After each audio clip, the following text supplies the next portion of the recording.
بسم الله الرحمن الرحيم magacaygu muhiim maahan waxaan hay gabar Soomaaliyeed oo aad ay u dhibtay marxaladda ka taagan maanta dalkeena Soomaaliya waxaan baaq u dirayaa waxaan la hadlayaa waxaan runta u sheegayaa golaha shacbiyada Soomaaliyeed waxaan leeyahay mudanayaal waxa jirta nolosha aad ku jirtaan nolol ka degan oo aad ku heli kartaan maal iyo magac iyo mansab intaba waa nolosha deganaanshaha leh waa nolosha cadaaladda leh waa nolosha isku xukunka kitaabka quraanka leh haddaad ka ilduuftaan xaqa haddaad ka ilduuftaan ilaahay subxaanahu wa ta'aala dastuurka uu u soo dejiyay adduunkan waxaad ku lugu doontaan waxaad isku fahmi waayi doontaan sharciga iyo dastuurka idinku aad dhigateen oo aadana dhibaatada maanta dalkeena ka taagan ma aha mid ku haboonay maanta inaad isqabsataan maysan ahayn maanta waxaad ku jirteen xaalad adag waxaad dagaal kula jirteen Ethiopian iyo Arab waxaad dagaal kula jirteen cadawga Soomaaliya maanta inaad isqabsataan maanta idinku inaad isku mashquushaan maanta idinku inaad isla goysaan ma aysan ahayn maanta haddaanu nahay dhalinyarada Soomaaliyeed haddaanu nahay shacabka Soomaaliyeed haddaanu nahay haweenka Soomaaliyeed waxaad muddo 30 sano ah aad wadeen musalsal aan dhamaad lahayn kaas oo mar walba qof u ka noqonaya toore ma noqon doonto waxaanu sii qaadan doonaa xaaladda dalkayga taagan waanu qaxnay waanu orodnay waanu rafaadnay dalkaygii ayaa halis ku jira oo u sii dhow xilligii la dhaxli lahaa maanta waxaad ku jirtaan marxaladii ugu adkayd maanta waxay ahayd inaad idinku isgarabsataan maanta waxay ahayd inaad garbaha isqabsataan war meeshan adeeraad ku dagaalamaysaan war meeshan aad dabeecadihiina iyo xifaaltanka iyo xoogga aad ku wadaan war meeshan waa masiir umadeed war waa nolol umadeed war waxaad ku matalaysaan dad masaakiina war waxaad ku matalaysaan dal dayacan war waxaad ku matalaysaan hooyooyin ku hoos jira bush hoostood war waxaan aad dabeecadiina ku xukumaysaan waa rajo qaran haddaanu nahay ummadda Soomaaliyeed in badan ayaan idin daawanaynay in badan ayaan idin dhageysanaynay walaalayaal oo nama qabato tan waxaan jecelnahay inaan naga bedeshaan oo aan noo doortaan nolol tan ka qurux badan waxaanu nahay awlaad ku dhalatay burbur waxaanu nahay awlaad ku barbaartay burbur waxaanu nahay awlaad wax ku baratay burbur waxaanu nahay awlaad qaxday waxaanu nahay dad tahriibay oo badaha ku daatay waxaanu nahay kuwa qurbaha lagu dhibaateeyay oo qurbaha ku nool oo dalkooda ka firdhaday maanta markii ubax soo baxay maanta markii rajo soo baxday maanta markii ay soo muuqatay iftiinkii Soomaaliya maanta markaynu helnay cadceed yar oo ina diiraysa miyaynu maanta isqabsanaynaa miyaynu maanta golay aynu isku matalayna ku dagaalamayna miyaynu ka dufnay xaqa miyaynu fahmi weynay nolosha dhabta ee jirta war miyaynan oranaynin tan inama qabato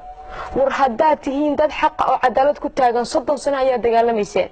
30 sano ayaa dhiig daadinayseen 30 sano ayaa qax nagu hayseen iyo dhibaato war xagee ayay hawsha iska qabsan laadahay war maanta waxa loo baahnaa inaad cadawgiina garbaha isu qabsataan war maanta Soomaaliya meel kasta ay laga soo weerarayaa maanta ma aysan hayn maalin aad idinku isqabsataan maanta ma aysan hayn maalin aad idinku xifaaltantaan maanta ma aysan hayn maalin aad dabeecadiina ku dagaalantaan maanta ma aysan hayn maalin aad hoggaanka ku dagaalantaan maanta waa maalinta isdifaaci lahaydeen maanta waa maalinta baddiina difaaci lahaydeen maanta waa maalinta aad rajada qarankiina badbaadin lahaydeen maanta waa maalinta aad badbaadin lahaydeen anaga waa maalinta rajadeeda dhowr lahaydeen ma aha maalinta qoryaha isku qaadan lahaydeen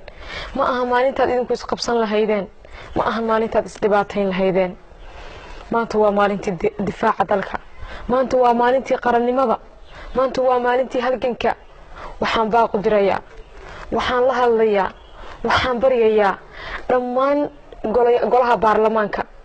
waxaa jirta nolol aad ku helaysaan lacag waxaa jirta nolol aad ku helaysaan amni waxaa jirta nolol aad janno adduunyo janno aakhiraba ku helaysaan nolosha aad ku jirtaan ma aha tan aad hadda ku jirtaan dalkiina waxaa ku jira khayraad aad u tiro badan haddaad la soo baxdaan oo sida ugu habooneed u isticmaashaan inaad idinku lacag heshaan iska dhaafi caalamka ayaad quudin kartaan nolol cadaalad ayaa jirta haddaad cadaalad ku dhaqantaan cadaalad ayaad helaysaan haddaad dadka aad matalaysaan u hagar baxdaan oo aad u dadaashaan nabad iyo amni ayaad helaysaan dastuurka xaqa aan ugu dhaqa dastuurku waa ka ilaahay subxaanahu wa tacaala uu soo dejiyey wallahi weligii hawl isku kan qaban mayso inta aad dastuur idinku aad gacmihiina ku samaysateen aad dadka iyo dalku xukumaysaan inta aad idinka khaldamaya iskuma fahmaysaan sababtaasina waa sababta ah الله سبحانه وتعالى أدونك وحو أصو صاري دستور إلهي سبحانه وتعالى أدونك وحو أصو صاري نلو إيا دقناشو نلوشا إيا دقناشاها قوم كبال مرة هوك إيا هلاقا يكسوق نادان أنه ما أنت أودو مليهن إنا إذنك إذن حكونه ما نتشوق ماشو الصومالي اللي حكونه ما تشوقنو بل سيدنك أتشوقه واحد هيستان فرصد إلهي إذن أبورتك بقى بالآذن كو عدالة سمية صدن سنة أيان رباتي سنين ما أنت أيان مدح الله سوك عني ما أنت أيان نبرنا إنا نهضلنا ونرانا وروحا ما قادن كرنو ما أنت أيان إني سومالي قربها يسقبسطو maanta ayay dal iyo dabad inaan iska taageerno maanta maysan ahayn inaan dabeecadaheena isku xukunno maanta maysan ahayn rabitaankeena inaan isku xukunno maanta waxay ahayd inaanu dastuurka Allah subhanahu wa ta'ala qabsano ciideena dalkeena iyo diinteena aan difaacno maanta waa maalintii xaqiiqda maanta waa maalintii jiritaanka ma aha maalintii isqabsiga ma aha maalintii lugooyada war cadawgeena ayaa kor inaga daawanaya cadow ayaan leenahay haddaad qorsheynaysid hebel inaad qadka ka saartid haddaad qorsheynaysid inaad lacag qaadatid haddaad qorsheynaysid inaad nolol yaro istiraxad ku noolaatid cadowgaagu wuxuu qorsheynayaa 100 sano sida kugu dhaxli lahaa hareerahaaga ayuu taagan yahay baddaada ayuu kor saaran yahay ciidaada ayuu ka buuxaa waxaa jira intaas oo kun oo halaq oo dhulkeena dhex jooga waxay ahayd maanta inaan difaacno aanu niraahno waxaan ma qaadan karno waxaanu nahay dad Soomaali ah oo aan aqbali karin dareenkaas isaga waxaan idinka codsanayaa waxaan idin rajaynayaa nolol deganaansho ah Allah subhanahu wa ta'ala xaqaha idin waafajiyo Allah subhanahu wa ta'ala ha idinku badbaadiyo مسرحدن أد كسجنتين هاي دكوب باديو الله سبحانه وتعالى ما أنت وحن كرتشيننا صوماليين وأهيليو وإلى حق أهيليو ما أنت قف كست أو صومالية وحلو جبه هي إنه دور كي سقاطه ما أنت قف كست أو صومالي أم حلها هي أموز يوسن هاي واجبات كدل كان وضيعين هاي دل كان واجبات كان إن جذنا يا ما أنت اللي نوجب هاي ما أنت markii ibu xiiray noo soo baxay markii rajada yareeda soo baxday markii la yiri iftiin baa jira markii la yiri dayax baa soo iftiimay miyaynu noqonaynaa kuwa cagta saara miyaynu noqonaynaa kuwa ku noqda 20 sano ama 30 sano ay soo dhaafeen miyaynu noqon doonaa kuwa u xiisay inay dhiig daadiyaan miyaynu noqon doonaa inaynu noqono kuwa isku dambaaba miyaynu ku duufi doonaa wadada xaqda iyo horumarka war Allah subhanahu wa ta'ala xaqahayna waafajiyo ilaahu rabbiyo dalkayga badbaadi ilaahay ha idin badbaadiyo xaqan ha idin waafajiyo السلام عليكم ورحمة الله وبركاته.